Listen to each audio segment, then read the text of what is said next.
In honor of Carol Culleton, Anastasia Kuzyk, and Nathalie Warmerdam, we welcome you to the Learning Network's special event, Lessons from a Rural Inquest, taking action to support the recommendations from the Renfrew County Inquest. I'm located on the traditional lands of the Anishinaabeg, the Haudenosaunee, the Lenapeewuk, and the Chugnaton nations. These lands are connected with the London Township and Sombra Treaties of 1796 and the Dish with One Spoon Covenant Wampum. Our Learning Network team is committed to working collaboratively with Indigenous, Black, and racialized communities and to do our part to redress the harms inflicted by historical and ongoing colonization. Our work to prevent gender-based violence centers the disproportionate impacts of violence on gender-oppressed and marginalized adults and children. I'm pleased to introduce our panelists for today and encourage everyone to read more about them on the Learning Network website.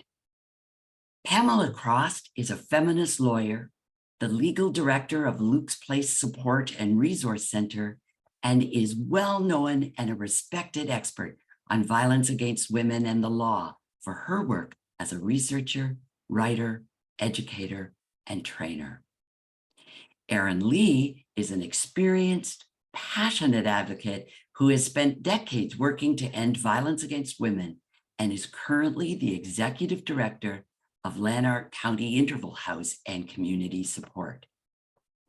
Kirsten Mercer is a partner in the litigation group at Colblatt Partners LLP, where she draws on her diverse professional experience to handle a wide range of litigation and advisory matters, including acting for clients at inquests, gender-based violence and harassment claims, and human rights complaints.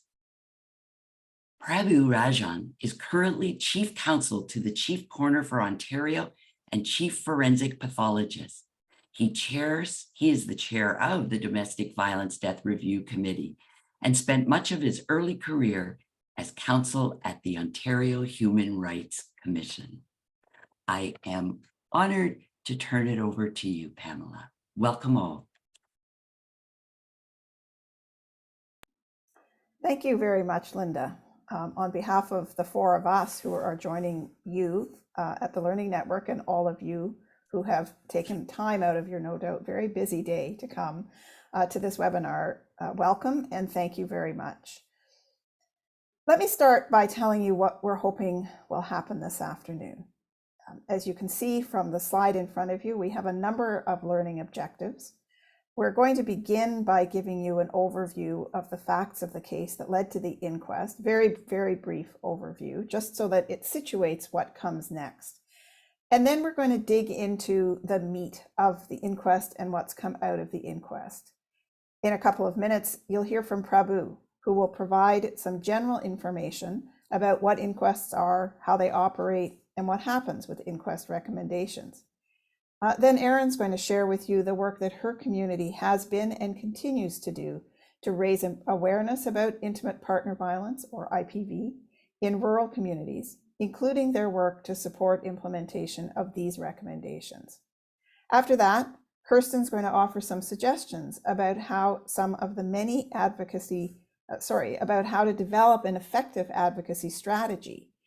And I'm going to talk briefly about some of the many advocacy initiatives already underway to encourage consideration of the inquest recommendations. We're going to be talking through the lenses of our personal experiences with the inquest, as well as our ongoing work to support survivors of IPV more generally. So that's going to take about 40 minutes. After that, the four of us will discuss some of the recommendation themes. As you'll know, either from having looked at the materials that have been provided to you or by following the news, there are 86 recommendations, and we're not going to talk about all of them this afternoon. Rather, we're going to talk about the themes that they are grouped within, and then we're going to open it up to discussions and comments from all of you.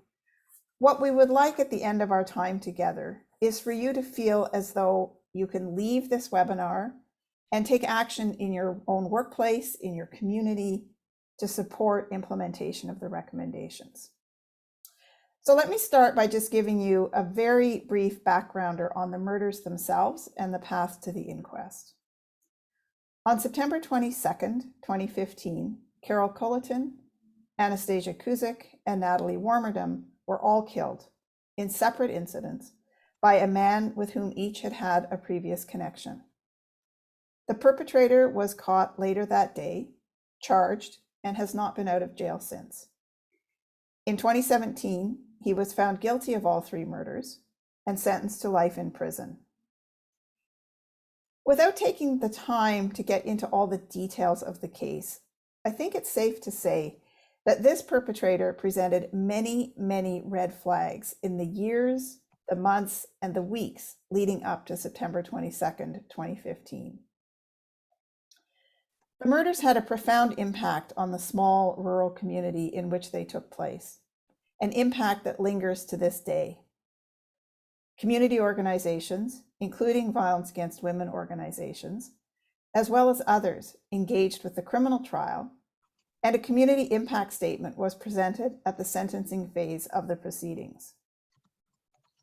In 2019, once all criminal proceedings were concluded, the coroner's office announced its intention to hold an inquest into the triple femicide on the recommendation of the Domestic Violence Death Review Committee.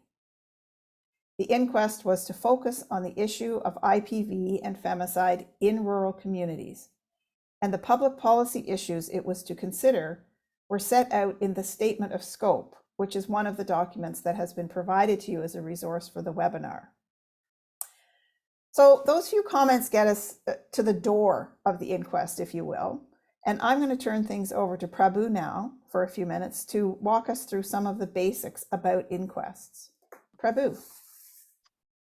Thank you very much, Pam, and thank you for including me on this distinguished panel, and I'm truly honored to be here with you today. So let me start off with what is an inquest? What is its purpose and what is the process? Well, an inquest is a legal proceeding that occurs before a presiding officer in a jury of 5 community members.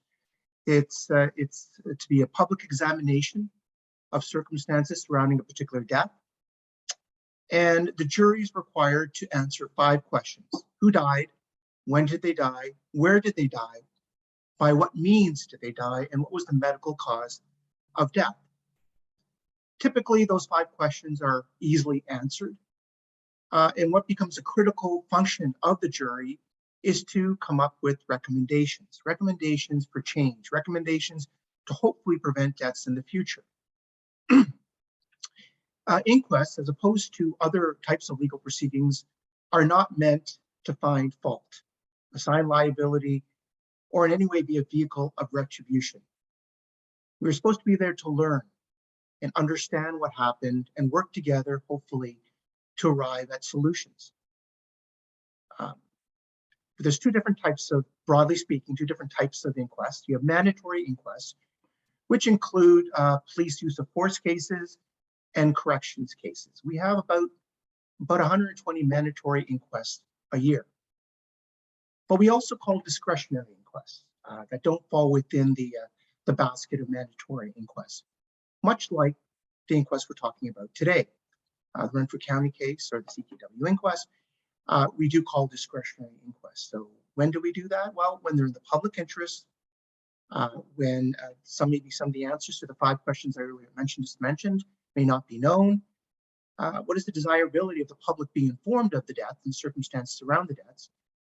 Is there potential for jury recommendations, and are systemic issues involved?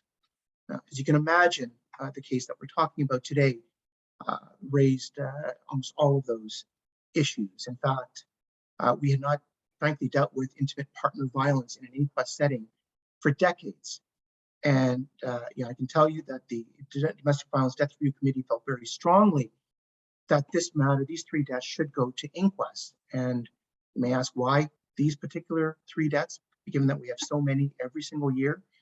Well, they felt that this raised a number of systemic issues as reflected in the recommendations that we'll discuss later. but it was also in a rural setting, which is obviously raises unique issues around intimate partner violence. So this inquest was held in person in Renfrew County. It was very important for our office to ensure that it was held in person in the community in which the deaths occurred, as opposed to, as many of our cases are done, in a virtual setting. Over the last 5-6 years, our office has changed the way we do inquests. We very much now seek to collaborate with parties that are interested in being involved in the case. It is not meant to be an adversarial process. And in my view is that every party to an inquest is part of a broader team that is there to help the jury come up with ideas and solutions. So who was present at this particular inquest back in June of this year? Well, obviously, I was there as one of the inquest counsel, along with Christine McGoy, a former Crown. Ontario was represented. One of the family members, a daughter of Nathalie Warmerdam, was also a party, and a local coalition of community and frontline services and violence against women, Renfrew County, was also a party. And Kirsten, who's with us today, was the counsel. And this case was the first case that we actually had before a non-coroner, a presiding officer who is an adjudicator by day, Leslie Rayon. So what was my role and Christine McGoy's role? We were responsible essentially for taking the lead, organizing the evidence, planning the case, and carrying the case through to the end. But as I mentioned, this is very much a collaborative process. So the lawyers and the family member were involved in all elements of planning. We wanted to make sure everybody was comfortable with how we approached the case. In my view, a process is as important as the end result. And I like to think that we accomplished a very positive process, and I'm very proud of the case that was run, and I was very, very proud of the recommendations that arose from the case. So where are the recommendations at today? Well, the recommendations were issued by the jury on June 28th of this year. My office, what we do in every case, what we did in this case, is write to the parties who are being asked to implement certain recommendations, largely Ontario, but you also have other bodies, including the federal government. And we sent a letter asking them to respond to us as to what they're doing with the recommendations that were directed to them. We give them 6 months, and obviously the clock is ticking, and we require that response within 6 months. And if we don't receive a response in those 6 months, well, we follow up. And to be frank, oftentimes parties who are required to implement a number of recommendations or complex recommendations may seek an extension of time. But what I think we have changed over the last 5 or 6 years is that we are asking for more substantive responses to the recommendations, as opposed to responses that don't really get into what exactly they are doing or what they are not doing or why they are not implementing an inquest. So we're hopeful that whatever responses we receive from these bodies will be comprehensive and thorough. But it's not our role to force implementation or even a response. There's no legal requirement to respond, no legal requirement for my office to force the parties to respond. That being said, obviously we look to many of you on this call today, in this webinar, to make efforts in the community to I would think push these recommendations that I think are really very good. But we also post these recommendations and post recommendations and in responses to the recommendations on both Quick Law and Westlaw. And that's a recent development in the last 4 or 5 years. And in my view, I think it places a bit more accountability on the parties who are required to respond. Because now it's just not a letter written to my office that nobody can read, or they don't read unless they ask for the letters. Now anybody can just do a search. Obviously, you have to have access to these sites. I understand that. But you can quickly look and see, 1, who has responded, 2, what is the nature of the response. So I think it creates more transparency. It's not perfect, I accept, but I think it's a step. Now, I know Pam has asked us to speak a little bit about the impact of the inquest on each of us, and what I will tell you is that the impact was profound. Now, as mentioned earlier, I was involved in human rights. I'm a feminist mother who I think taught me the right way. But until you're actually involved in a case like this, and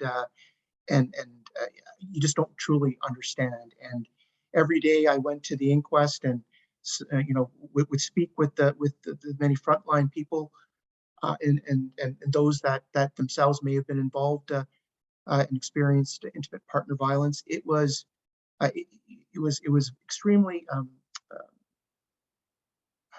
it affected me a great deal, and it just frankly forced me to make sure that we did as good a job as possible in this case, and that we got an outcome that everybody could be proud of, and that change.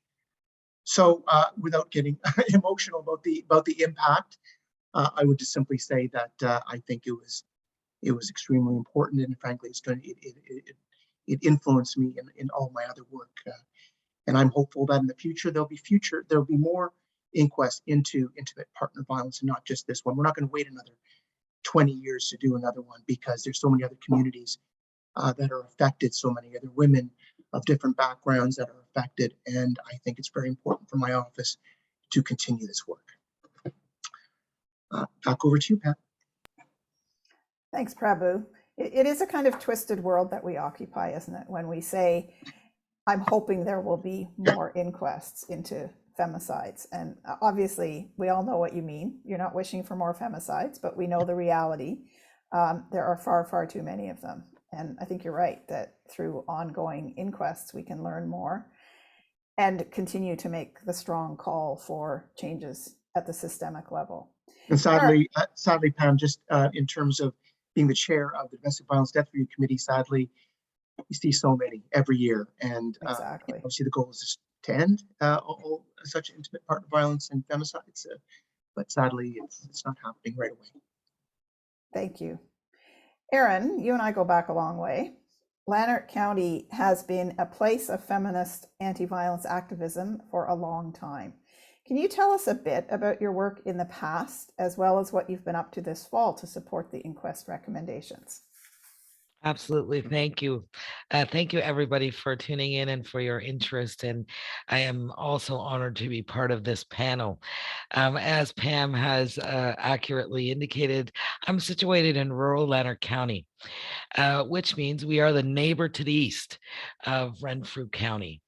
I'm going to take a little bit of a step back historically to let you know that on September 2015, when this triple femicide took place, we immediately reached out to our neighbors to offer support and extend whatever resources we had. During a 7-month period from that time in September 2015, Lennox and Addington, Lanark County, and Renfrew County experienced 7 murders, including 2 of them that were spoken of as murder-suicides. In response to the tragic murders that were happening in rural Eastern Ontario, we as leaders and advocates, in addition to supporting each other, we actually started to speak about response. We needed to come together and talk about responding.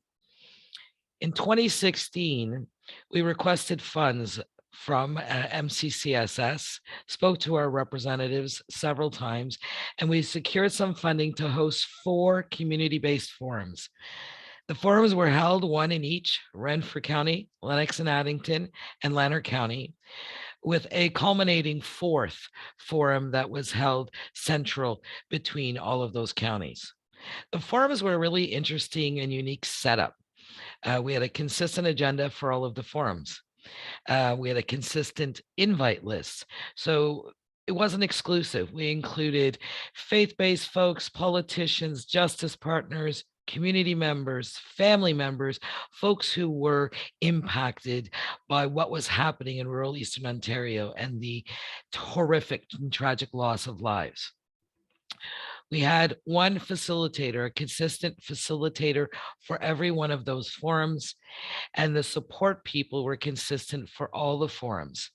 And as Prabhu alluded to, these forums took place in community.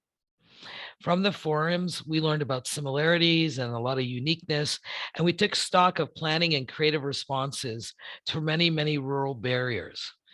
One of the things we launched in 2017 was a campaign called See It, Name It, Change It. And it's been launched in 3 communities, Leeds and Granville, Lennox and Addington, and Lanark County. We have billboards and we have a curriculum, as well as some resources to support the notion that if we see violence and we find our courage to name violence, then we can change violence and the outcomes. I had the privilege and the honor to support my colleagues at the trial as well as the sentencing, and have maintained that relationship of engagement with my colleagues across rural communities. As a result of that engagement and those relationships, I was invited to be a member of the Renfrew County Inquest Working Group, a role that I felt honored to receive and certainly very responsible. Partway through that process of being the neighbor, as I fondly refer to it, I also was in a position where I could offer testimony at the inquest and try to inform those 5 community jurors on what it is we need to do, what the response that needs to happen, and how to look at it through the lens of yet another rural community that's been impacted by femicide. So I did. It was one of the most responsible pieces of work I have ever felt the honor of having in my career that has spanned a number of decades. You have one chance. You have one chance to let 5 community members know what needs to be different and how they can impact it. You have one chance to make sure that you speak your truth, that you honor the lives of women, and that you speak from a place of intention in terms of what we need to have happen. Since the inquest, our efforts have not waned at all in our community. If nothing else, we have continued with vast support behind us to push the recommendations forward. Since the inquest, we have met with our coordinating committee in our community. We've met with our community safety and well-being planning group. We've met twice with the ministry and the representatives, and we have been doing endless work with local media outlets to make sure that we're framing the conversation and what's being said about the inquest and the recommendations. I want to give just a couple of examples. Ottawa City News did 6 weeks. Every week, consecutively, a half-an-hour show hosted by Sam LaPrade on Ottawa City News to talk specifically about the recommendations. They gave us the power to choose who would speak on those particular radio shows and what they would speak about, and it was empowering. We have had many people reach out to us since then. We have also been very fortunate in our rural community to work with Lake 88. Lake 88 has committed 86 weeks of broadcast time. Once a week, every Thursday, they focus on one recommendation of the 86. They launched it on September 22nd, September 15th, 2022. Every week, they talk about a recommendation and they interview one of us to talk about what do we think that recommendation means and what does the community need to know in order to make that move forward. We have met with Beyond Building a Bigger Wave. We have met with the United Way, and we're hosting a panel in our community during the 16 days of activism on December the 9th to have a discussion with our community about moving these recommendations forward. Lots of interest, lots of conversations, lots of inquest efforts, and centered very much on the public. I will tell you that one of the things that we were concerned about is the financial piece of somebody endorsing these recommendations. And I am happy to tell you that the Ministry of Children, Community and Social Services met with Renfrew County and Lanark County and have given us $20,000 through enhancement funding to begin the work to move the recommendations forward in community. This, by my account and understanding and knowledge, is the first movement that has happened from a government body, an organization, to respond to and to recognize the significance and the need for us to move these recommendations forward. The $20,000 will be used between Lanark County and Renfrew County to work on tool development, to work on critical pieces within and across the inquest in order to move things forward. How has the inquest impacted me is a very interesting question. I, like Prabhu would say, it impacted me profoundly. What I would say is it united me. It united me further with my colleagues in my neighboring community. It united me with my colleagues that I came to know much better. It united me in community even further, and empowered me to continue to use my voice and to take my responsibility to honor those who have been taken, to take that seriously, to renew my commitment. And in fact, our agency renewed our commitment and relaunched See It, Name It, Change It at our past Take Back the Night with the support of Women United. It was empowering, it was emotional, it was uniting, and it reinforced the power in rural community in terms of being creative, being local, and working alongside each other. I'm grateful for this opportunity to share today, and I'm grateful for the ongoing work that we continue to do in our rural communities. Thank you. Thanks, Aaron. Before you completely mute yourself, I just want to go back very briefly to your comments about the media work that you've done since the inquest. I think they're really important because often we think we have to wait for the media to reach out to us. And you got proactive there with very good results. And I'm really saying that for everyone who's attending the webinar. You know, we don't have to wait to be asked. We can go to a radio station or a newspaper. And I think in some cases it might be a bit easier in smaller communities, and say, we've got a story for you. And in your case, both stories that you tell about that, there was a fantastic response. So I think people should take some hope from that and get brave and get out there and connect with media in their communities as well. I appreciate that, Pam, and I just might add that, you know, Torstar and media outlets have local advisories, and I sit as a member of the Ottawa Valley Advisory Council for media outlets, and it is our job to help frame what we want the media to be talking about, how we want them to invest in it, so that it makes a difference and speaks to the issues that we think are relevant for community. And I would encourage people to continue to look at their approach in terms of media approach, because I think that did Lake 88 honestly recognize that when they committed to doing one a week, did they really understand that they were committing to 86 weeks of news broadcasts? I don't think they did. I didn't remind them that, you know, we're talking about more than a year of time. But I certainly celebrated it and recognized it and promoted that, because that's local community working locally.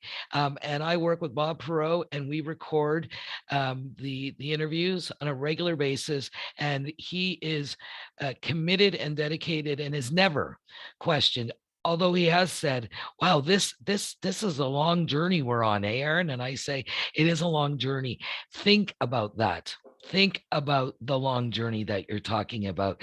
86 weeks in terms of looking at 45 years of anti-violence work. So we have an opportunity, and I think that using your passion, being really creative, and letting people know how this works for them in terms of the value it brings to the radio station, to Ottawa City News, to those folks, is really important. And we have an opportunity to frame it.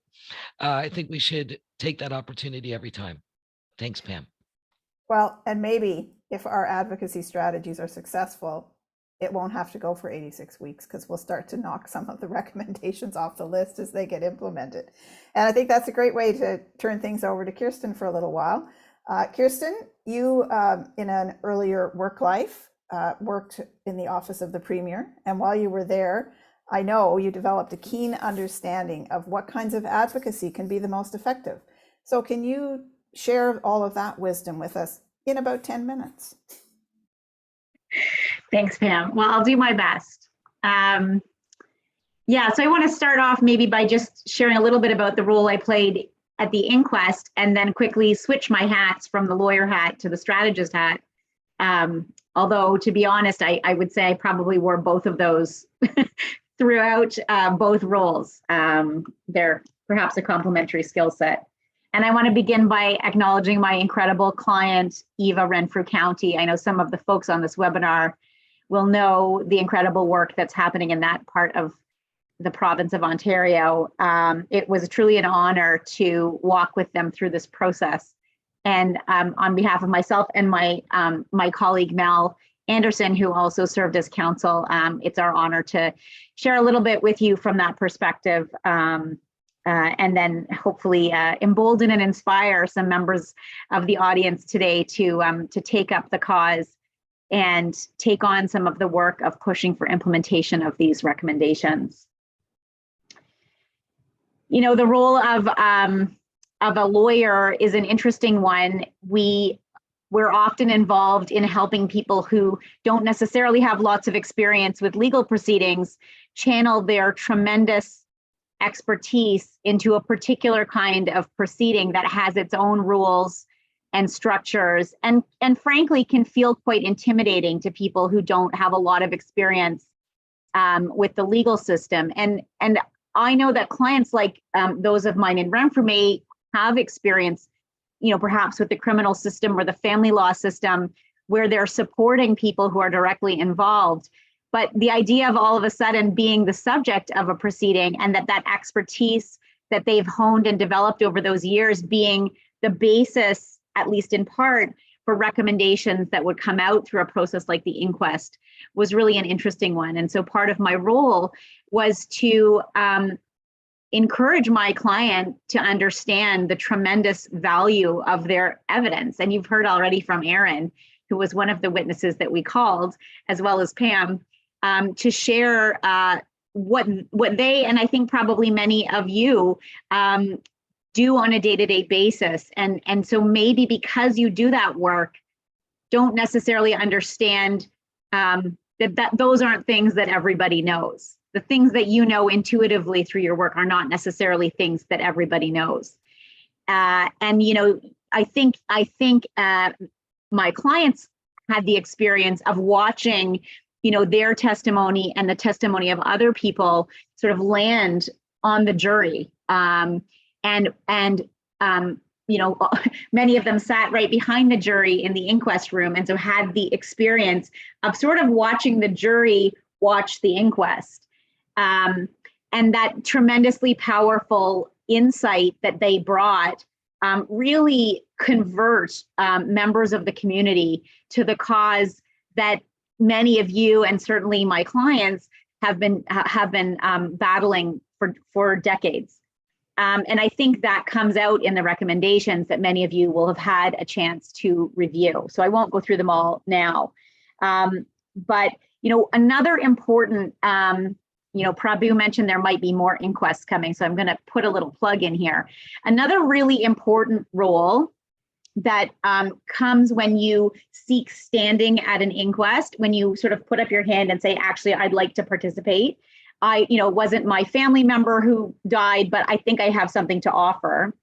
Or to use the legal language, I think I might be directly and uniquely affected by the recommendations. That's sort of some of the framing to get through the door of getting standing. You know, one of the things that you do once you clear that hurdle and are granted standing is to shape the direction of the inquest. As Prabhu described, that process starts early on. In this case, many years before the inquest actually happened, shaping and determining the scope that the inquest would take. And so part of my role was building on the knowledge and expertise of my clients and helping the coroner's office, from our perspective, shape a process that was going to really get at the root issues here. The questions that Prabhu mentioned at the outset about what an inquest is supposed to look at weren't necessarily a big mystery in this case, right? It wasn't that we didn't know who died or even how they died. Much of that was well understood. But we knew, and I think Eva knows, that the true story of what happened in this case didn't start that morning. It started decades earlier with missed opportunities and women and incidents of abuse that really fell through the gaps that we all know exist in our system. And so to properly answer the question of how do we prevent this from happening again, or as Prabhu said, what do we need to learn from this? We knew that we had to cast the net a lot wider than just what happened on that day. And so that's really part of how I think the very broad understanding of how we would proceed with the inquest took shape. And I think the coroner's office deserves a lot of credit for understanding that this is not a story that starts, that morning or even the day before. This goes back decades. Obviously, we didn't parse those decades in detail in the inquest that we had, but really understanding risk factors that were percolating and visible for many, many years, missed opportunities that unfolded in plain sight for many years before these femicides took place, is critical to the work that we had to do together in Renfrew County. So let me just turn now to the question that I was asked to shed some light on. I'm switching my hat from lawyer to strategist. What does it look like to develop an effective advocacy strategy? And I think I want to go back there to something I started with, which is I want to encourage all those folks who are listening to understand the incredible value of your experience in your political advocacy. Again, I'll remind you, you know the work that you do every day, and it feels obvious to you, but those insights are not shared by people who don't have the same day-to-day work that you do. And so you are a tremendous resource for policymakers, for media, for others in terms of understanding the problems that we're facing, because I don't think this is a situation where anyone is saying, no, we don't think there's a problem here. I think what we know is that you have this incredible experience to bring to bear, and that basing your advocacy in that experience, and sometimes, and where possible, the experience of your clients, is critically important to the effectiveness of your advocacy. You are the experts in your own story, and you can draw on that. You are qualified to advocate. The second thing I wanted to say on the advocacy strategy is that stories stick. It's the way our brains are wired. People understand and are compelled by the stories of humans. Not always is it going to be the case that you have a client who can speak their story in a meeting with a political leader or the media, but you can act on their behalf and tell their story. And that storytelling is an incredibly compelling component of political advocacy. Engage locally and connect more broadly. So engage in your own context, advocate with your local members of parliament and your local media, wherever possible, connecting with whether it's a cabinet minister, but remember that you have a representative whose job it is to represent you in your community, and the work that you do, your perspectives, whether it's as an individual or on behalf of an organization, is their job. And you are helping them do their job by providing them with the insight that you have about the work that you do and the importance of these issues. And lastly, I'll just end by saying, I think it's important to understand that everything is political. Whether it is an art installation, whether it is an opportunity with the media in the way that Aaron has described, whether it is the research that's happening in your university or that you've done on behalf of your organization. Those are fundamentally political acts, and they are opportunities for you to advocate for the implementation of recommendations like these. And so applying that lens, helping, for example, the media to make a connection back to the work that is on the table and waiting for a response from our political leaders is absolutely a connection that you are equipped to draw, and would encourage you to do that. So I think I'm just about out of time, but I'll end there. But I probably have a few more remarks that I'll get to later on in the discussion.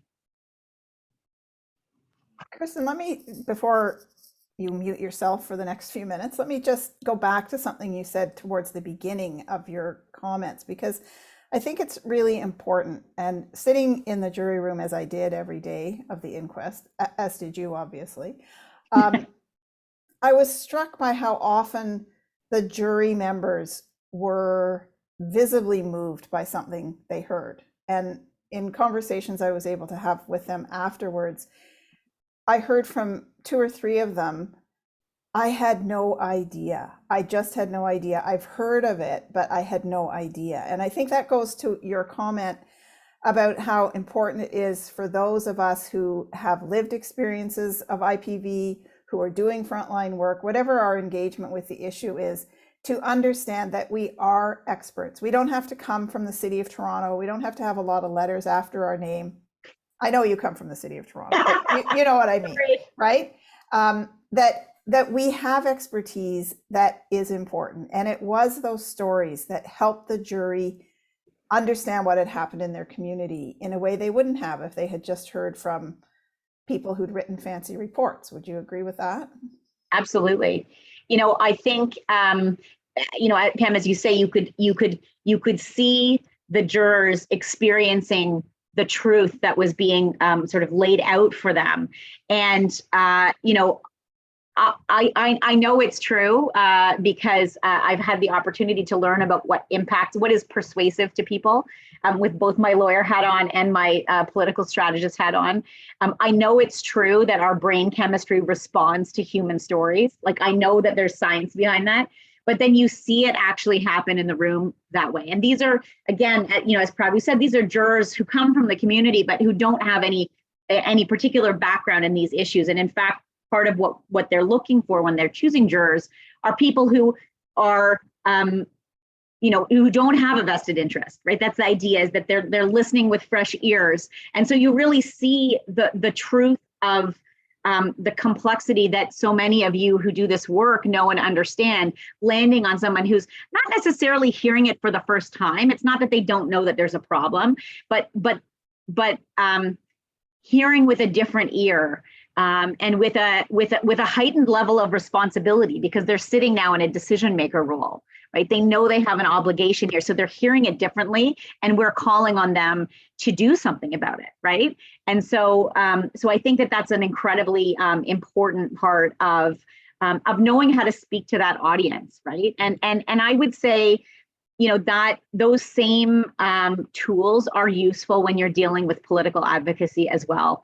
Your members of, regardless of what party they represent, regardless of whether they're in government or not, what I'll say, despite all the cynicism that exists, is that in this country and in this province, for the most part, people who run for office do it because they care about people and they want to make their community better.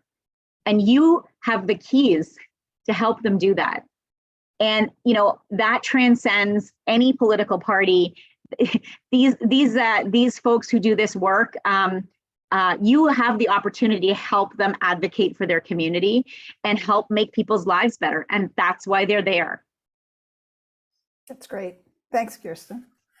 I'm just going to share a few thoughts with all of you before the 4 of us have a discussion about the themes that are raised in the recommendations. As I mentioned a minute ago, I was present at the inquest every day. I found that to be many different things. It was certainly an honor. It was a privilege. It was difficult. It was emotionally difficult. Lawyers were not supposed to get into all the emotional stuff, but it's pretty hard not to if you do this work and you care about what you do. I played a number of different roles at the inquest. I was an expert witness on intimate partner violence and submitted a report on that topic. That's part of the inquest record. If you're interested in more background on the content of the inquest, some of these materials are posted on the Luke's Place website. And I believe they're also available through the coroner's office, but Prabhu can correct me or confirm that when we let him have his mic on again in a couple of minutes. I was really glad to play that role and to be able to reflect on and look at the history of not just IPV in Ontario, but the incredible work that's been done by women's advocates and others to change the tune and to really try to reduce the rate of intimate partner violence. But I think I was even more honored by the other hat I wore, and that was to spend time in the community where I had been spending time since I think around 2010 working with women's organizations. But after the murders, I spent even more time there. And Eva, Kirsten's client, asked me to hold some consultations in the community to hear from the regular folks, the people who don't work for a violence against women organization or victim services or the police, just the people who live there. Hear from them about what the impact of the murders was on them and what ideas they had to make things better so something like this wouldn't happen again. That was a very powerful experience for me. And I wrote a report which was submitted to the inquest and became part of the evidence that the jury considered when it was writing its recommendations. That whole process, including the inquest itself, as with my colleagues on this webinar this afternoon, that whole process has had an enormous impact on me. I've been doing this work for a long time. I've done lots of work that's mattered a lot to me. But this, I feel like, might in some way be the most significant or meaningful, or Aaron, I liked your word, the most responsible work that I've ever done. It was very grounded in grassroots commitments and understandings about how we should do our work. And I will absolutely be carrying what I heard, what I saw, what I learned during that inquest process with me for the rest of my life. One of the most exciting things for me as a longtime feminist activist and advocate has been to see how the VAW movement and others have embraced the recommendations and taken on responsibility to take action to support their implementation. So what I'm going to do just for a couple of minutes is share with you some of what's already happening at the community, provincial, and national levels. For the 16 days of activism to end violence against women, we have developed, and this is a really collaborative effort among a number of shelters in the northwest and northeast regions of the province and Luke's Place. We've developed infographics about key recommendations that organizations can use on social media or at events that you might have planned over this period of time. You can find those in the toolkit, which I'm just about to talk about, that Luke's Place has created to support advocacy related to the inquest. And those infographics are available in both English and French. Luke's Place has developed an advocacy toolkit for organizations and for individuals who want to play a role, but don't have the time or the resources or the expertise to figure it all out on your own. We keep adding to it every couple of weeks. At the moment, that toolkit contains a number of template letters to politicians and other decision makers. There's a template of an op-ed piece in there. And so if you want to write an op-ed piece, but you've never written one before and you're kind of scared or you don't have time, take that one and customize it so that it reflects your voice and the experience of your community or your organization. We also have information for individuals who want to become involved as advocates. You don't have to be part of an organization. You can be a person and advocate at the municipal level, provincial level, and so on. So lukesplace.ca, that's where you can find that. And as I say, we keep adding to it. So check it out on a regular basis. Building a Bigger Wave. Many of you may be familiar with this organization. It's a provincial coordinating body for the community violence against women coordinating committees. I know that's a lot of coordinating, but Building a Bigger Wave has really jumped in here and is loosely coordinating the work everyone's doing. So we try to avoid duplication and gaps. With a report card that's being developed by the Barbara Schleifer Clinic in Toronto, Building a Bigger Wave is going to track responses to each recommendation by the decision makers who are responsible for implementation of those recommendations. And that's pretty important because the final recommendation of the 86 is that the parties to the inquest reconvene a year from the date of the verdict to review progress that's been made on implementation. We'll probably come back and talk about that in the discussion. Violence Against Women coordinating committees across the province are meeting to discuss how to work even more collaboratively at the community level to better protect the safety of survivors and their families, using some of the recommendations as inspiration. In particular, those coordinating committees are looking at recommendations relating to how information can be shared. There's a number of recs that look at that from different perspectives, while also, of course, maintaining legally required levels of privacy. There's a lot of interest in the recommendations related to high-risk teams, and then just generally coordination and collaboration at the community level.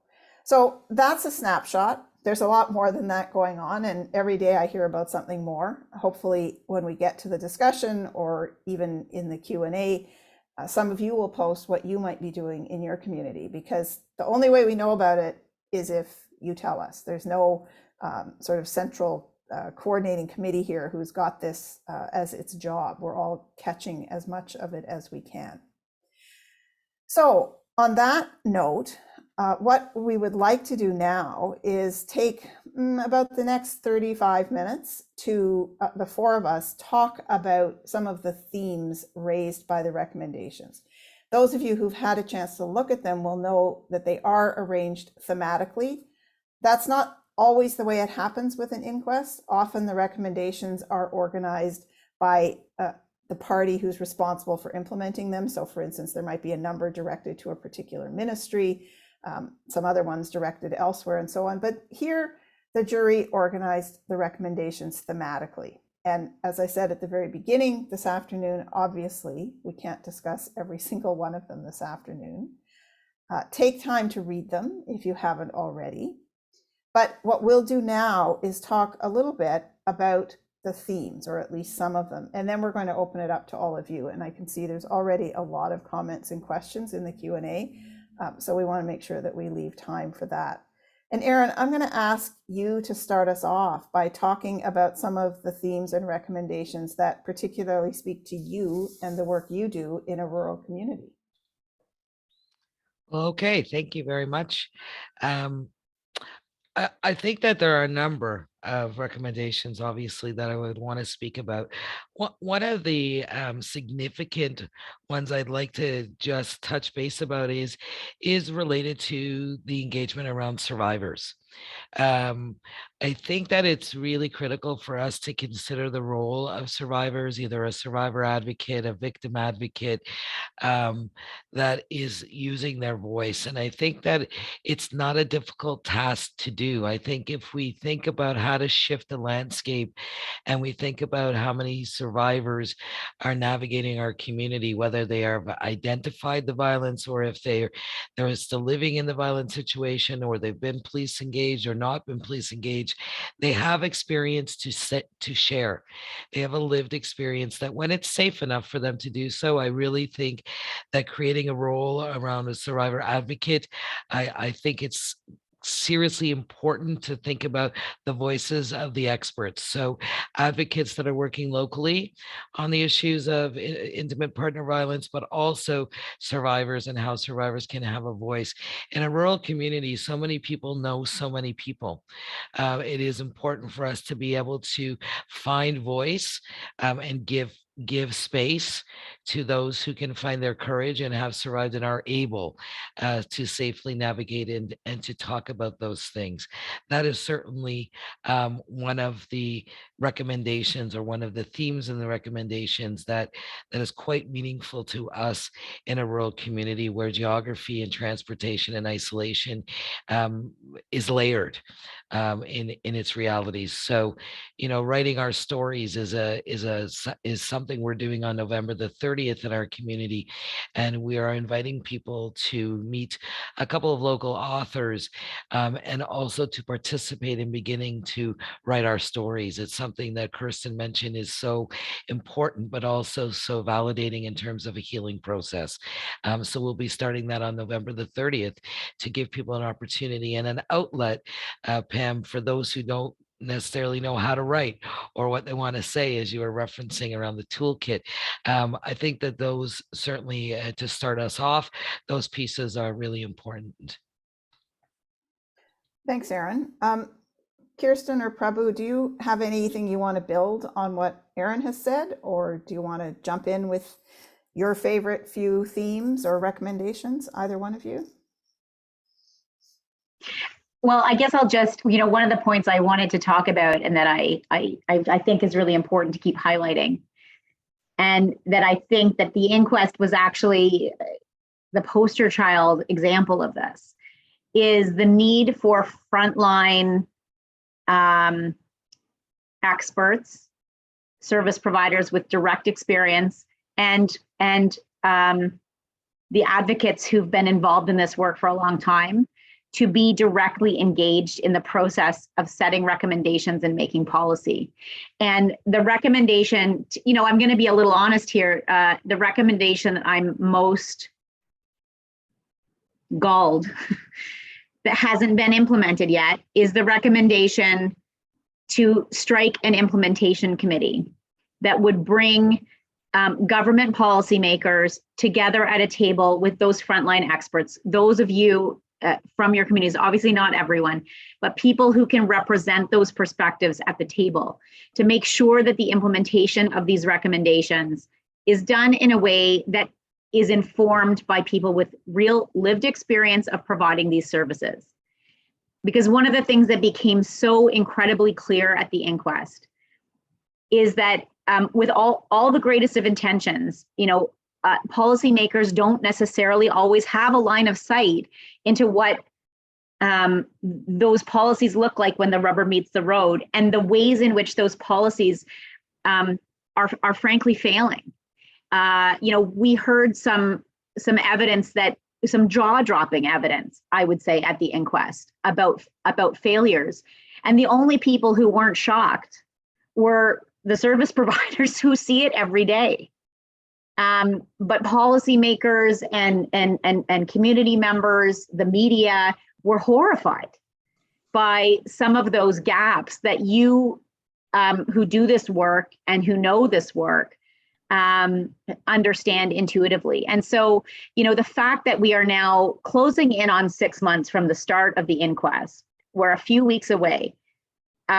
We still have, as far as I know, with the caveat of Erin's point about the funding that her organization and community were able to secure, which is amazing, but relatively modest in terms of the scope, the recommendations. With that exception, I am not aware of any other concrete response from the province directly in terms of implementing these recommendations. And so,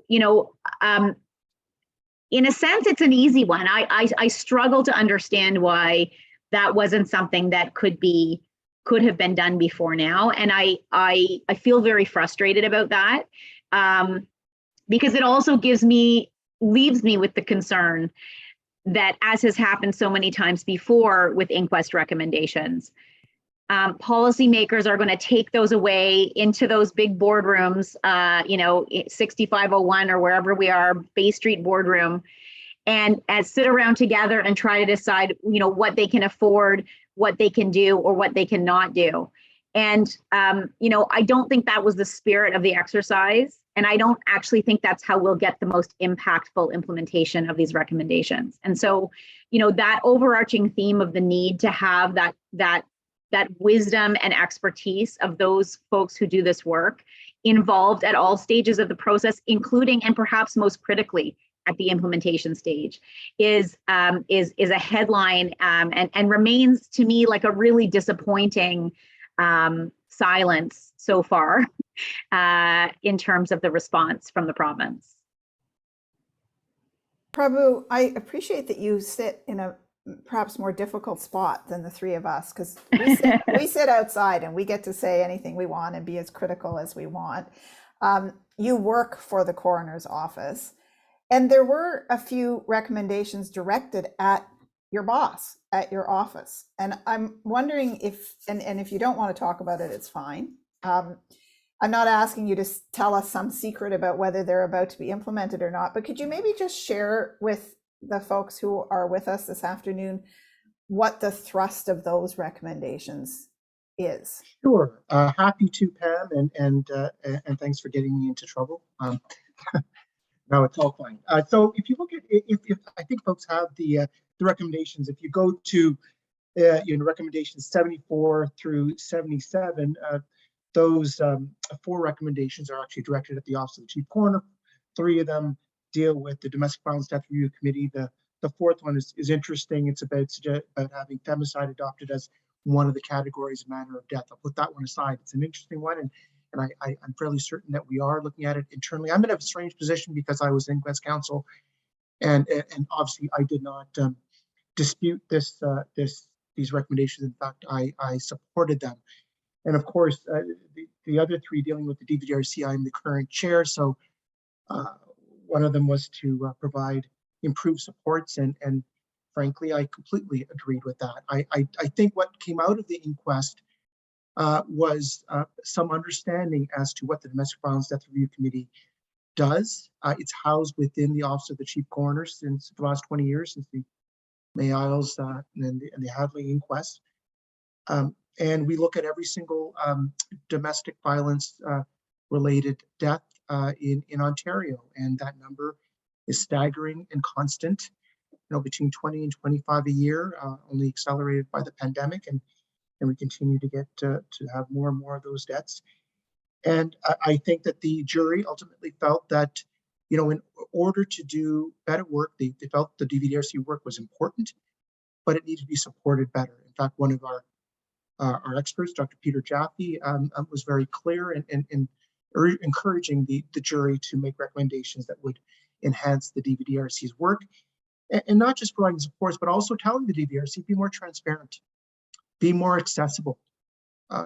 We think you can do good work, but you can do better work, and we want to hear more from you, and we want to access your insights, but we can't, or we aren't for whatever reason. And I've been the chair for just about a year now, and I can tell folks that what we have going on as we speak is a call for members, a clear indication that we are moving in a new direction in terms of our membership and how we approach cases. We want to be transparent. We want to be accountable. We want people from diverse backgrounds, be it race, be it perspective, be it geography, be it, we just don't want academics and justice sector people. We want people who deal with these issues every single day.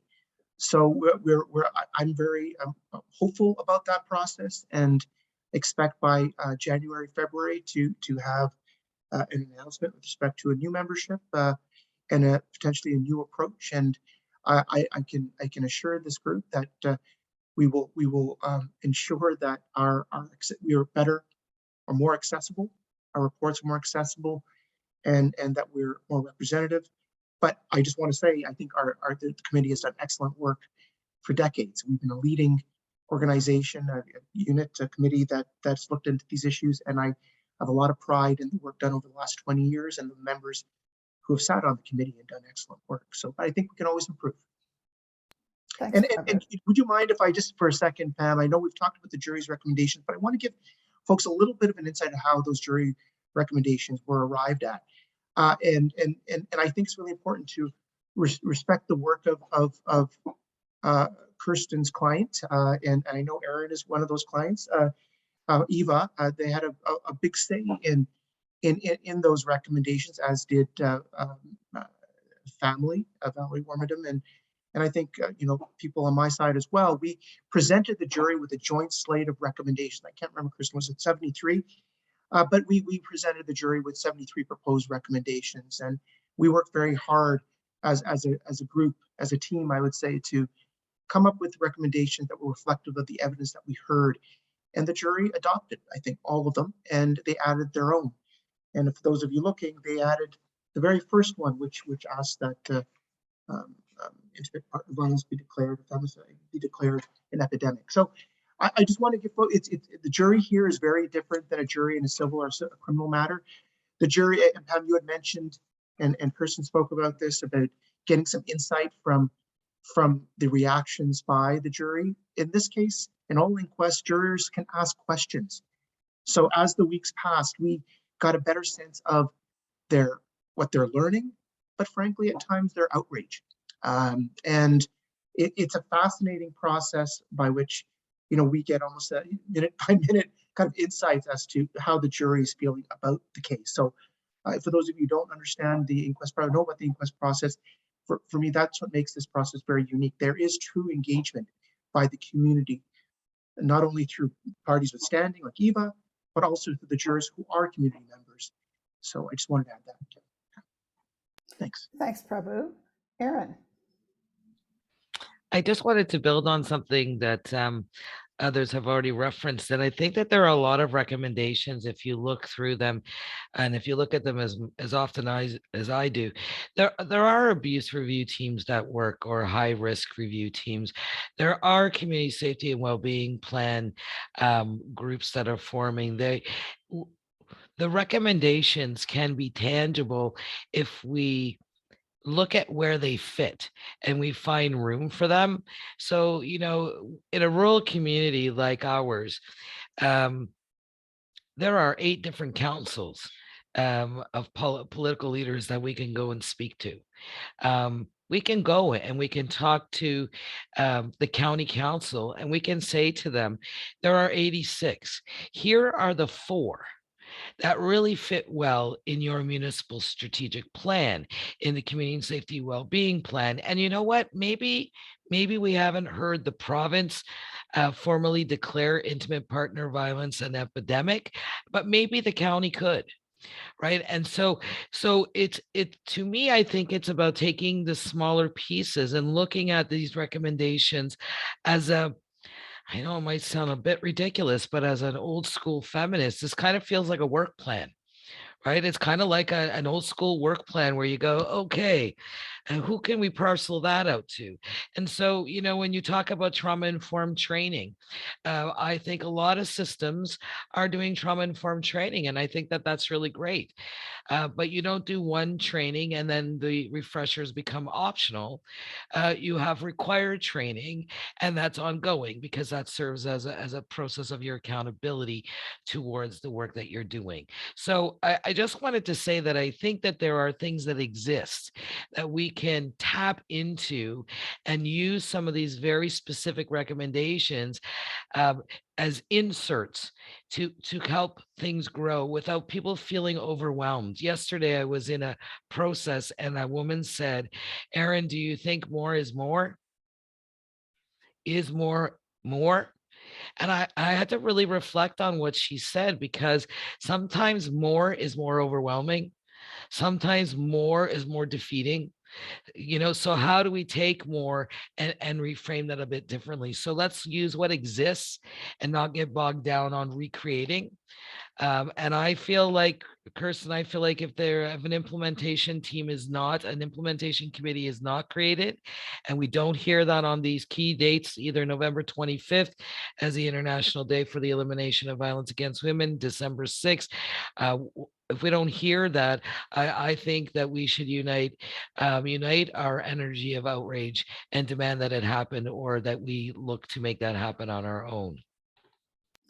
I really agree with what you're saying, Aaron. And as I've read through the recommendations, maybe as many times as you, I don't know, I was struck by the same thing. There are a lot of recommendations in there that can happen whether or not the province or the coroner's office or the Information and Privacy Commissioner, whomever it might be, decide to formally implement them. I'm not saying we take away from the need for that kind of political buy-in, but there's a lot that can happen at the community level. And I saw that in action last week, where I was in a community that brought together its Violence Against Women Coordinating Committee. There were 140 people at this event. And they were talking about how they can work together better, collaboratively, to prevent intimate partner homicide. And they were looking at the recommendations. They were working with a fictionalized, case fact situation. And the buzz in that room was incredible. There were 10 people at a table from all different sectors within that community. And they were galvanized to find ways to do their work better, to keep women alive.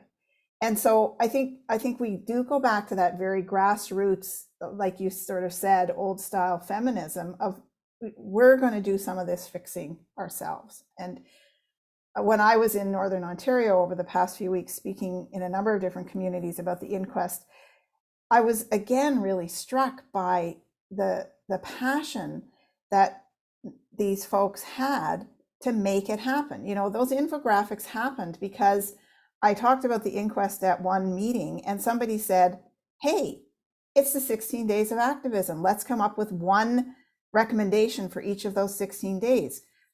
Somebody said, Pam, can you write them? And then an ED said, I can design them. And an ED said, I can get them translated into French, right?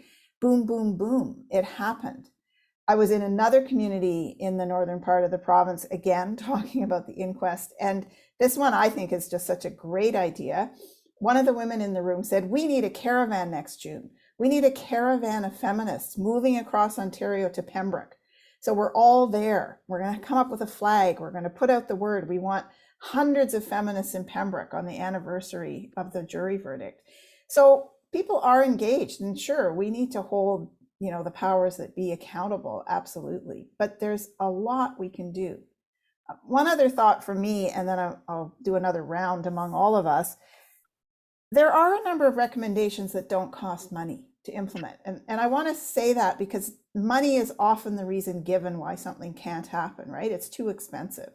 Number one, the one that Prabhu mentioned a few minutes ago about declaring femicide to be an epidemic, that doesn't cost money to make that declaration. And yet it would have, even if that's all that happened, that would send a message throughout the province.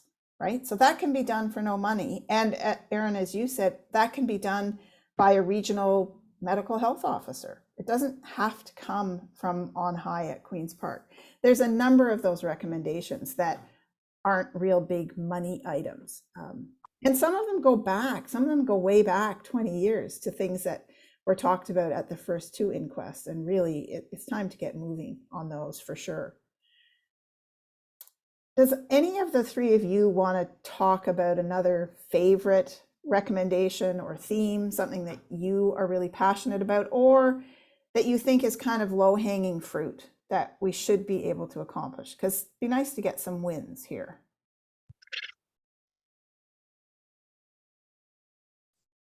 I'll just jump in maybe and say, just because it builds on the point that we were just talking about around high-risk case reviews. You know, this is an area where what I like to call self-help strategies can really kick in. You know, one of the things that's become clear to me in not just in doing the inquest, but actually speaking with other communities, is there's a really wide range of approaches to these high-risk case reviews that you all know and that we know happen in different communities. They look different in different places. The power dynamics around those tables are different in different places, and they work better or worse in different places, usually because of who sits around the table.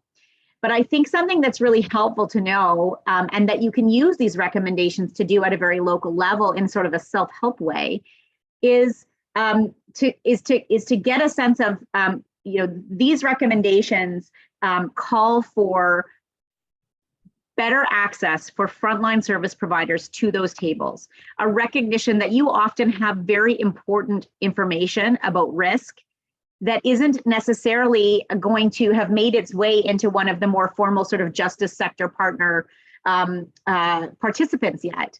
You have information about imminent risk or lethal risk that needs to be at those tables and in those conversations. And I think knowing perhaps that this is a recommendation that came out of the inquest can be an important tool in your arsenal in creating space for yourselves at those tables. The best practice is a broader table. And what we know and what we're continuing to work on is an understanding that some of the resistance that has come to that broadened participation around privacy, around who's allowed to have access to this information. I think the message that we're going to get, and folks will know there's a recommendation directed at the Information and Privacy Commissioner along these lines. I think what we're going to hear, what I'm hopeful that we're going to hear, and what I think we heard some of in the inquest process, is that yes, of course, privacy is critically important and confidentiality definitely matters, but it can't outstrip public safety. Where someone has information about lethal risk, we have to get the system out of the way if it's preventing us from acting on that risk. It can't be that you know that something's about to happen, or you have very good reason to believe that there are red flags everywhere, but you feel that you can't do anything because the privacy restrictions are tying your hands. I think we came out very clear, and I heard very clearly from participants, including my clients, at the inquest process, that people felt incredibly limited and often unable to act on the information they have. And I think what we have come out of that process with is an understanding that to the extent that people feel that way, the system has to change. The instinct to act is there, the information is there, and we have to have a system that figures out an appropriate way to bring that public safety information in, all the while obviously preserving confidentiality and privacy, but getting the information into the hands of the people who need it. So I think that was really important, and using these recommendations to help you at a local level have those conversations with the justice partners or other folks who might be at that table. There was a question in the Q&A about other sectors or other service providers. I think that the person who asked the question was asking about primary care or hospitals. It might be the child welfare system. We know there are all these other spots in the system where some of these lethal risk red flags are waving, and sometimes you are the ones who have that information and nobody else. And so making sure that the path to that high risk table that actually does have some of these important levers is, like that the aisle is lit up, and that there's sort of no wrong door to bring an understanding of lethal risk that's unfolding in the community. There's no wrong door to get that information into the hands of people who can create options for the people that you're supporting. And so if you can use these recommendations to help make that happen at the local level, you don't have to wait for anybody else. You have to convince those chairs of that high risk table. You have to convince 5 people, not necessarily like a whole government worth of people. Thanks, Kristen. Prabhu, I think you were going to jump in there a minute ago. Sorry, Prabhu. No, I always happy to defer to you, Kristen. No, I just wanted to highlight the recommendations, 32 to 39. That really speaks to prevention and programming, et cetera, for perpetrators. The reason for that is, we spent obviously a long time, like years, preparing for this inquest with trying to deal with certain issues and wanting to ensure that we not only educate the jury, but educate the public on all things IPV.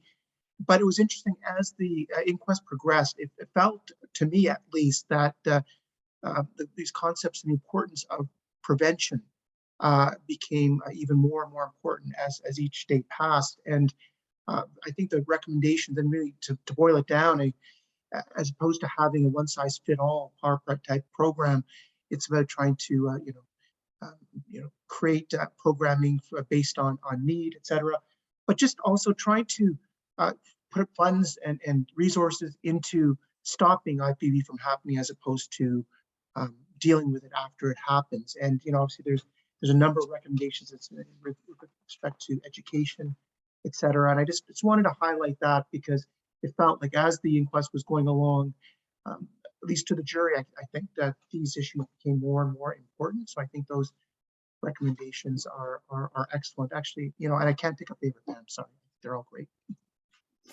Erin, I have a couple questions that I want you to answer from your perspective as an executive director of a shelter, always looking for stability and sustainability in your funding.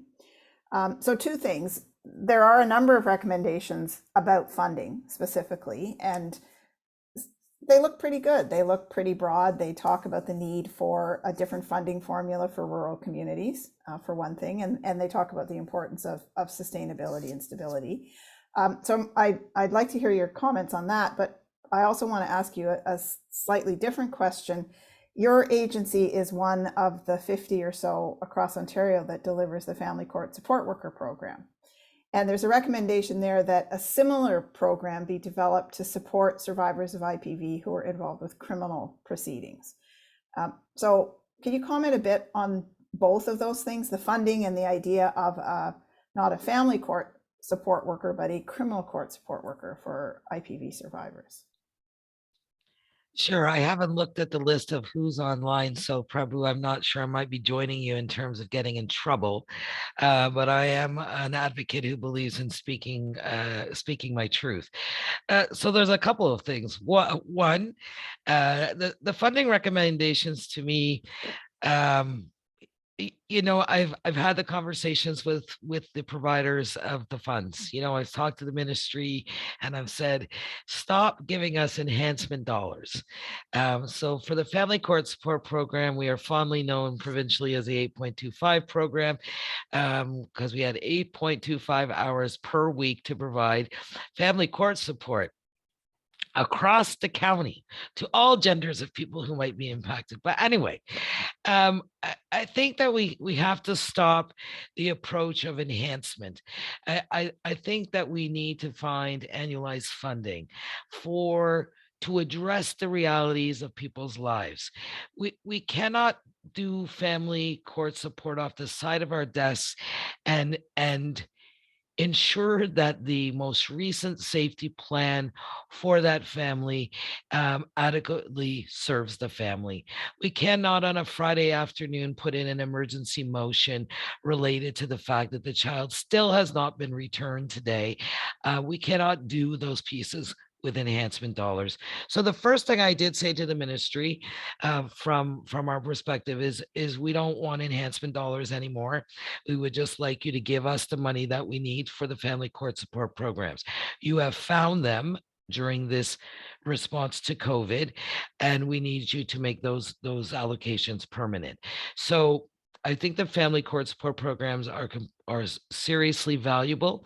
I think they are underrated as it relates to a priority issue in our province, and I think that we need the annualized funding.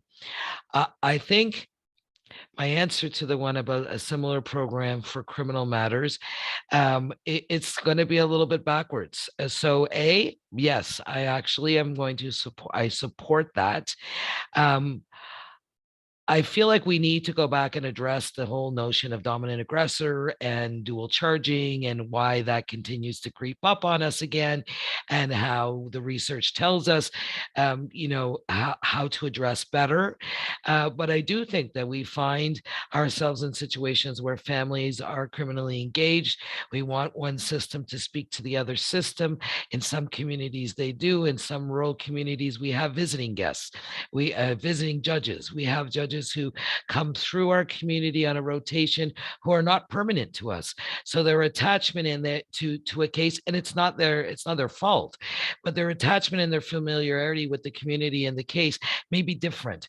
So I do believe that it is worthy, for sure, to think about having a program that's equitable in the sense that can also support people around criminal law issues, not just if they are criminally charged, but if they are navigating the supports required to get through a criminal matters, right? So I think that it's a little bit of a different approach to that, Pam, but nonetheless, I think that there's a way for us to work with that recommendation. So thank you for that question. I just want to end by saying I find it very interesting that we, and I'm sure hundreds of the people online will agree, that every minute we come back to prevention and we come back to education. We do not have, as anti-violence agencies, we do not have dedicated funding or resources for public education and prevention. But we know it would be effective, right? We know there are recommendations that speak to it. But as organizations, we are fundraising to provide public education to our community, to provide that information related to prevention in our community. We're fundraising that. We need to be funded and recognized for the expertise and making the change and providing the education. We need the funding for that. I will stop now before the trouble mounts.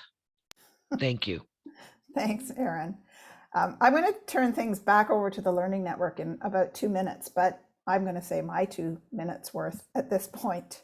One of the things that I've been struck by, as have I think all of my fellow panelists and probably many of you too, over the past several decades, few decades, when we have seen change happen, because change has happened for sure, is that time and again we come up against this challenge of what we have come to call unintended negative consequences.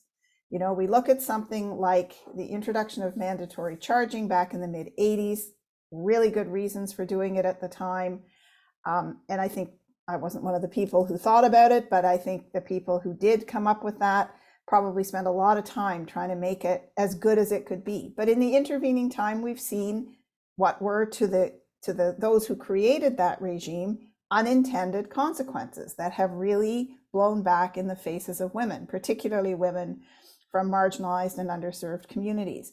So in these recommendations, there are a number of suggestions about law reform. There's a suggestion that Ontario introduce a Clare's Law system here, intimate partner disclosure protocol. There's a suggestion that coercive control be criminalized.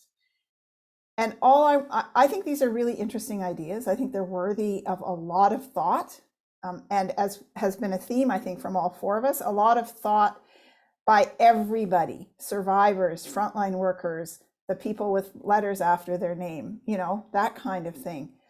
But for me, the driving theme through all of that has to be that we take the time to do the best we can. We'll never get it perfectly, to think about what are unintended negative consequences and how can we do our best not to create a new law or revise a law so that we're just opening the door to more potential problems. And let me say in 30 seconds, when I think about criminalizing coercive control, you don't have to convince me why that's a good idea. Not at all.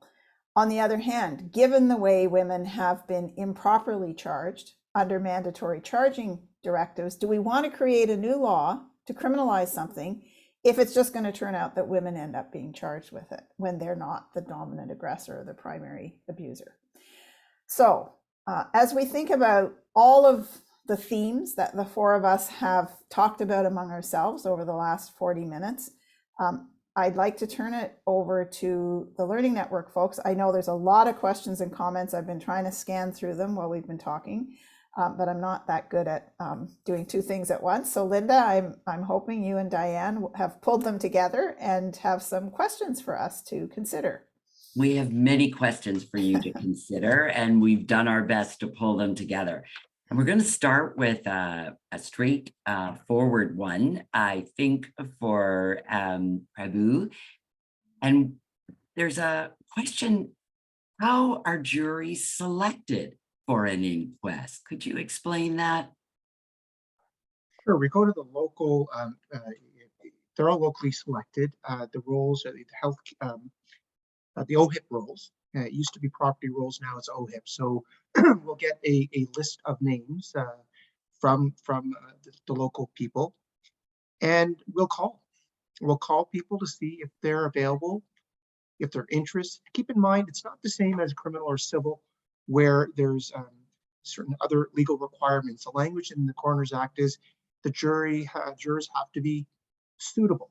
And, you know, my view is, you know, obviously, your suitability is case specific at times. So imagine the death of an Indigenous person that we're inquesting, and you know, from my perspective, you know, having somebody who is Indigenous as a juror is suitable, given the nature of the case and understanding the issues involved.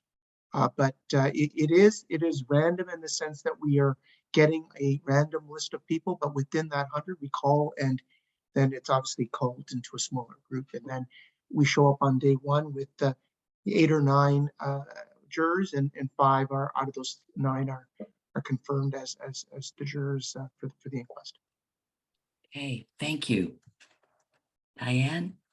Okay, so I'm hoping Pamela will start us off for this question, then we could open up to the further panelists as well.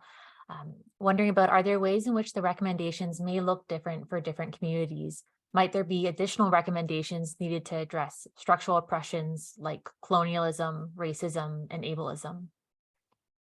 Well, there is a short answer to that question, which is yes, absolutely true. This jury looked at the circumstances surrounding the particular 3 homicides that had happened in Renfrew County on September 22nd. And so the community, if that's the word we're going to use, that was really under the magnifying glass was the community of people who live rurally, right? At least as far as the evidence that the jury was given went, those women weren't members of or representative of other diverse communities where there might have been different kinds of recommendations made. So to go back to something Prabhu said early on this afternoon, and again, understanding that it sounds a bit strange, with more inquests, we would have more opportunities to look at different kinds of communities where femicide is happening, and then recommendations could speak more specifically to those particular circumstances. But the jury and the whole process, and Prabhu, please correct me if I'm wrong, it's limited, right? It's looking at the circumstances of a particular death, or in this case, 3 particular deaths. And any evidence that's presented has to fit within the scope of the inquest that has been set by the chief coroner. And I think that's exactly what this inquest did, but others may want to add to my comments about that. Kristen, would you like to add? Yeah, well, maybe I'll just say, not to keep harping on the implementation committee, but that's where the analysis of a group like the implementation committee really comes in, right? Because yes, these recommendations, although they're very deep and systemic in terms of the facts that arose in this specific case, they're limited by those facts. And so, always recommendations that come out of an inquest process, you can't always just like take those, even if it was up to me, and drop them in and make them the law, right? It needs work because they're always arising from a very specific context, and they need that broader consideration. And so to me, that's where, the membership of an implementation committee that brings that sort of systemic and intersectional analysis on some of the issues that you raised, that can add that layer of nuance and sophistication and understanding to recommendations that might not speak to those realities because that's not what they were designed to speak to, is so critically important. And so, that's again the concern that I have about the recommendations just disappearing into an office somewhere. Who's bringing that analysis? And there are people in government who can bring that analysis, but are they at the table? Are they doing that? And how do we know, right? And so it's just kind of disappeared into the void. So yeah.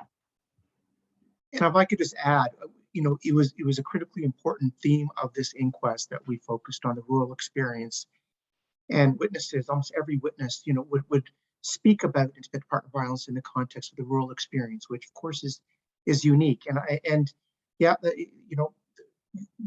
don't ever want to do another inquest into these cases, but they exist, and I think it's very important in the future that we understand different experiences which may be unique. An urban experience by an Indigenous woman, what have you. I mean, I just think there's a lot of work to be done. I think there's a number of the recommendations, most of the recommendations can translate to other experiences.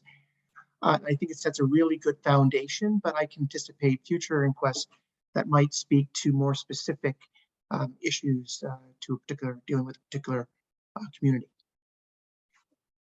I just want to add that as a rural representative that I think who is also represents other particular communities, I think that when I say I see the recommendations as a work plan, from an old school perspective, I think that this doesn't preclude me bringing these recommendations to the Neighbors for Truth and Reconciliation group.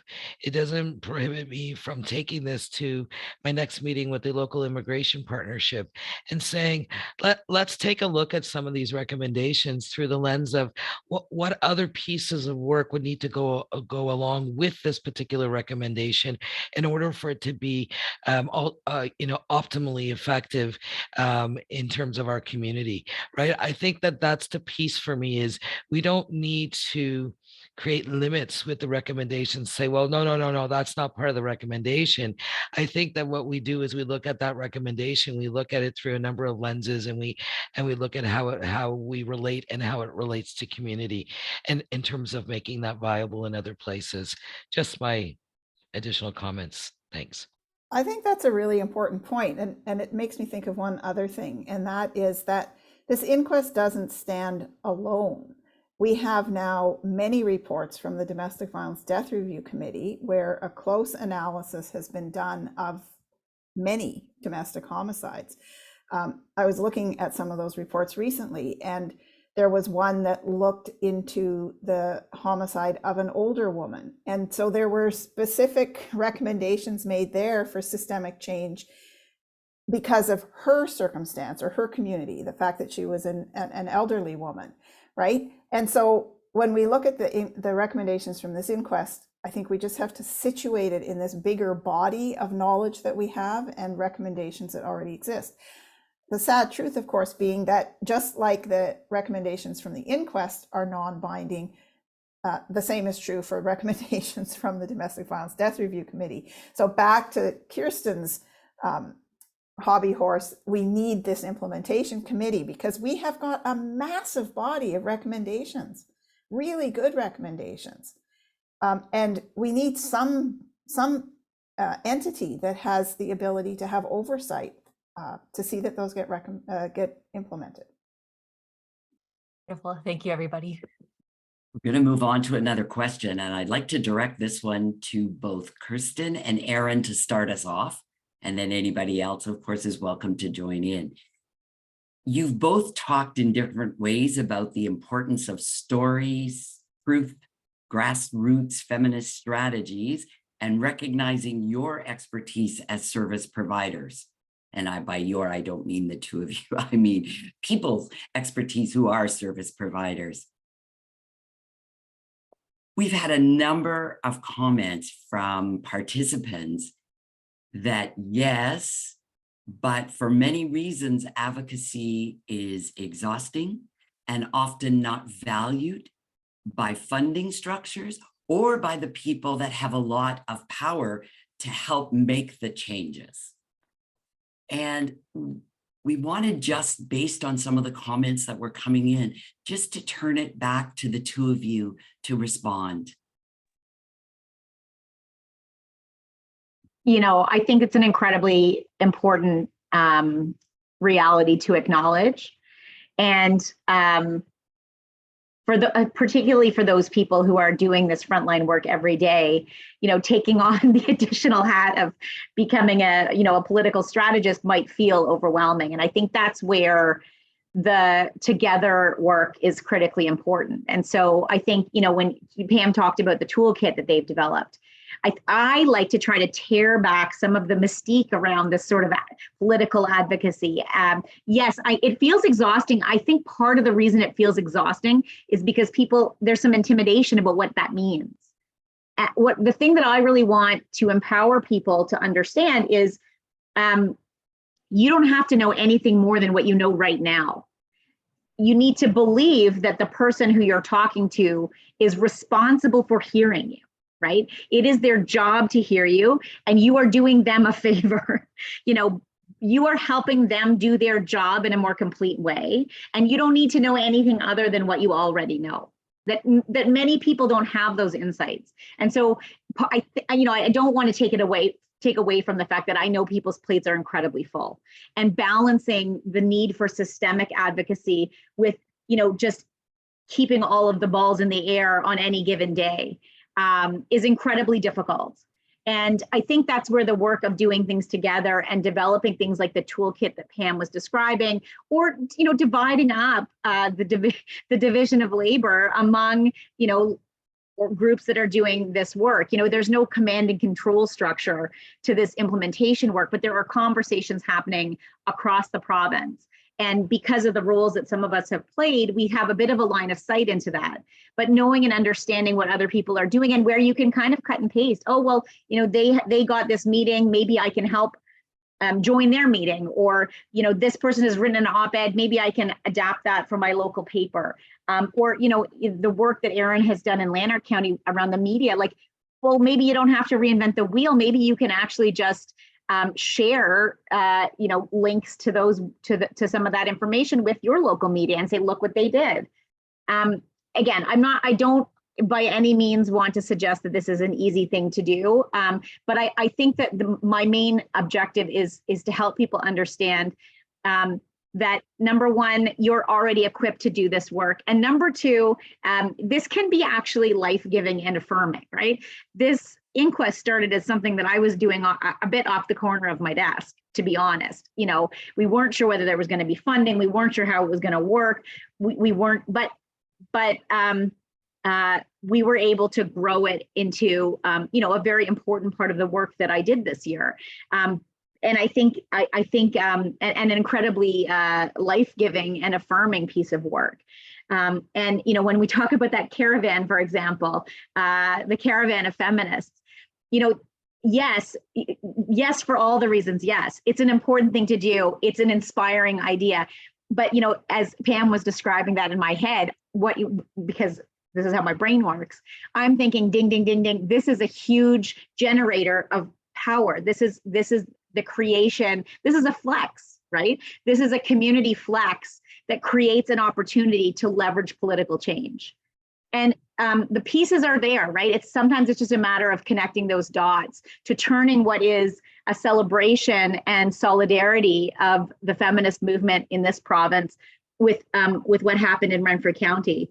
But just the additional piece of calling on those elected representatives to be there when that happens. And if they won't come, calling on the opposition members of parliament to be there when that happens. There's just a little step further that I think we can work together to help to do, to leverage what you're already doing, what you already know, and making the political systems that exist be responsive to that. Thank you, Kristen. Aaron? Yes, thank you, Linda.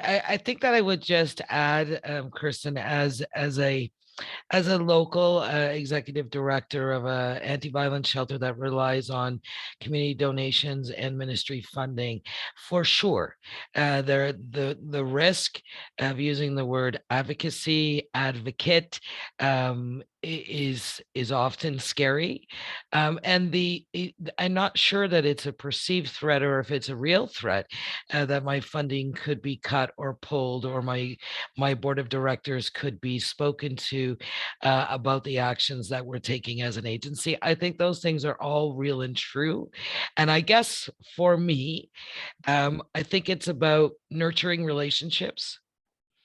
It's about the approach and the language that you're using.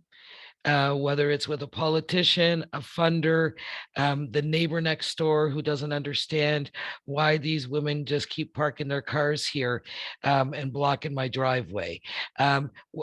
Whatever it is, it's about how we situate our response to it, and how we make people believe that they are actually part of the solution and not just the problem, right? So I like to always situate people, some may call it influence, right? Using your skill of influence to be able to say, by you doing this, sends a message to all your constituents that you believe in this.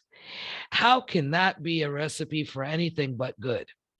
Right. And I feel like my voice may have even sounded like it was a little bit suspicious, but I think we have to use what we have. We have to use our influence.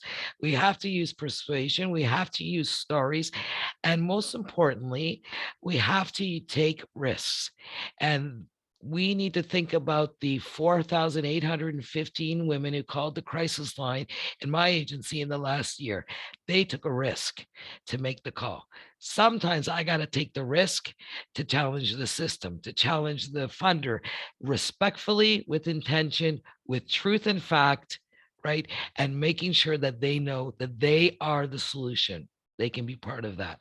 So I'm just going to add that because I think it's just really important to validate that the many people who are worried about the risk and those things, I understand you, I hear you, and I live there. But I also have practiced for many years thinking about how to use truth, how to use intention, and how to not allow myself to be silenced by that real and imminent or perceived threat. I'm working on the risk that all those other women and their kids are taking. I'm taking that side. And so that's going to help me find my courage to navigate, and I'm putting them first. Linda, can I jump in on this question Yes. too? Yes, Um, please. And I just want to put a slightly different spin on it, I guess. I was a political activist before I became a lawyer. I didn't become a lawyer till I was in my mid-30s.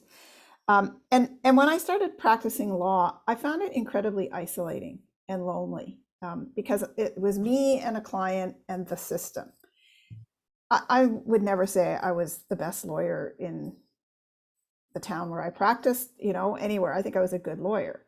But I just felt after 4 or 5 years of doing that work, utterly demoralized, discouraged, and exhausted. The kinds of adjectives that you were using when you posed the question.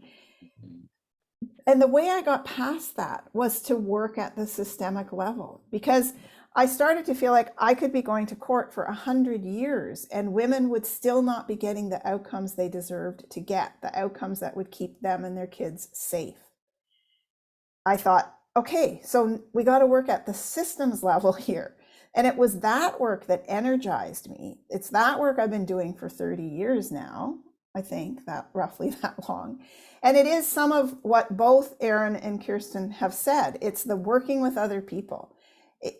We have to find ways so that when we build a frontline position in an organization, it's 30 hours a week of frontline work and 7 hours a week to do the more collective stuff. Like it's not, it's not, oh, you're a frontline worker and we expect you on top of that full-time job to also start advocating for system change. Those two things have to be completely integrated, because the work that I do at a systemic level would have no integrity and no authenticity if it wasn't rooted in my own lived experience doing frontline work and the relationship I have with frontline workers across the province. So we put the two together and we become teams within our organizations, but across our organizations at the regional, provincial, national, and even global levels. And then I think we all do better at all the parts of our work, and we also have more energy for doing that work. Thank you. Thanks to all of you. So as you can imagine, a lot of questions came in around the inquest recommendations not being legally binding. And I think you've spoken about that in a few different ways. But I will ask this question, and perhaps I'll start with you, Prabhu. Someone was wondering, how and to what extent do you see the recommendations as drivers for government action in terms of policy changes, program development? And are there any legislative changes we can advocate for that would render the inquest recommendations legally binding? The legislative change that would be required would be a change to the Coroners Act, which would essentially change the term from recommendations to order or what have you. And this is not the first time it's been raised. This is a common concern about the recommendation. But I always say, it's called a recommendation for a reason. And my view is it's very hard to create law and policy within a few weeks at a legal proceeding. My view is, I like the work plan concept that Aaron mentioned, but it's really about identifying issues, highlighting issues, and then sending the way to the experts to consider and weigh and consult and so on. You want to make sure that affected groups are all consulted on this, and I think that's a critical point to be made. I can't remember the first part. Jasmine, what was the first part again? So the first part was, to how and to what extent do you see the recommendations as drivers for government action? Well, I wouldn't be doing this if I didn't think it was a driver. I think but it's a multi-step process, and I think we're engaged in one of the steps today. Obviously, the first step is the preparation for the inquest, engaging people. Second part is conducting the actual inquest and hopefully getting some attention for that and education for that. And then the recommendations appear and they're sent out there. But then it's very much, I think it's very important that folks like you, and I love what's been spoken about today, but everybody in their own way, frankly, pounding the table a little bit in terms of trying to affect change and pointing to these recommendations. I think that's very important. I think that I love what Aaron said about us taking these recommendations, but you don't have to wait and to see what the Ontario government's going to do. You can use that as a driver for local change as well. So I'd like to my view of inquest is that it shines a bright light on an issue, and hopefully that light is seen by many, and then maybe some of the work that we've done in the inquest is carried on by others. But I do feel that there's a certain amount of momentum. I'm hoping that continues, and I think forums like this are excellent, and hopefully the Domestic Violence Death Review Committee can also continue that momentum, and I think collectively, hopefully it'll drive change. Thank you. Pamela, I wonder if you could start us off with this one. Within the recommendations, I don't see anything specifically mentioning primary care or hospitals, yet it seems that some could involve these organizations, example, mental health access. Is it possible to have some way of sharing advocacy that highlights those recommendations that could be shared with healthcare organizations? I'm not sure if what I'm about to say is a direct answer to that question, but I think it's related, and others may want to add to what I'm saying. First of all, I think that it's a really important point. And when we look at things like community-based coordinating committees or high-risk teams, we need everybody at that table who a family might encounter when they're dealing with serious domestic violence or intimate partner violence, right? And that obviously that includes primary care providers, just like it includes educators. I mean, because something might show up in a child's behavior at school, and CAS and police and, the usual suspects. And so I think that somebody working in primary care who's feeling like they would like to be more engaged, I would encourage them to reach out to their community coordinating committee and say, is there a space for me here or for my institution here? And what could that look like? So that's one thing. And again, I go back to what I said a couple of minutes ago. These are one set of recommendations, 86 of them, which, to be honest, is probably more like about 120, because a few of them have so many subsections that, we're getting into a lot of ideas. Primary health care wasn't really part of the circumstances of these deaths. And that's the only reason that there's nothing specific about them here. Other inquests, other reports from the Domestic Violence Death Review Committee absolutely touch on a role for primary care. And so that's why we need to look at these things in their entirety and not think, okay, these are the 86 recommendations. They're the only recommendations. We can't find everything we need in them because they are particular to those three femicides, the murders of Carol, Anastasia, and Nathalie. And I'm saying their names on purpose because we're almost out of time. And Linda, you started us by saying that this session this afternoon was to honor those women, the memories of those women. And I want to make sure we don't forget those three very real women whose deaths led to this process of the inquest, and through that to the time we're spending together today. Thank you, Pam. I'm afraid we really have come to the end of our time together, and Diane and I want to express our extreme appreciation on behalf of our extended team and all of the participants. You could tell how engaged people were, and there's many questions we didn't get to, but we may pass them on to you anyway. And if you have the time or are willing, then it would be wonderful to hear some of the responses. And we'll see that participants receive those.